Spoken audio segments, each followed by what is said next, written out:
এইবার কিন্তু টাইগারদের সামনে আসতেছে বস লেভেলের প্রতিপক্ষ। কারণ পূর্ণ শক্তি দল নিয়ে বাংলাদেশে আসছে অস্ট্রেলিয়া। মানে হেড মার্স গ্রিনদের দেখে বাংলাদেশের বোলাররা বলতেছে, ভাই ঈদের ছুটি কিন্তু শেষ, এখন কাজ শুরু করার পালা। পাকিস্তান সিরিজ জিতে টাইগাররা আছে ফুল আত্মবিশ্বাস মোড়ে।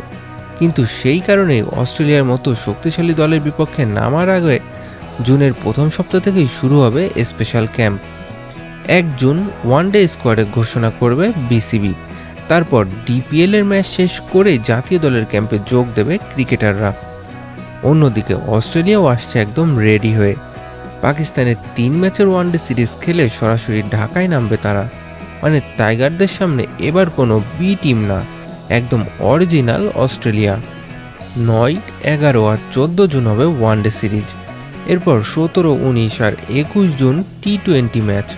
তবে একটা বিষয় কিন্তু বাংলাদেশের ফ্যানরা এখনও ভোলেনি।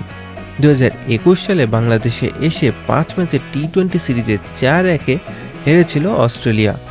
তাই এবার আপনার মতে এই সিরিজে বাংলাদেশ কয়টি ম্যাচ জিতবে? কমেন্টে নিজের প্রেডিকশন জানান।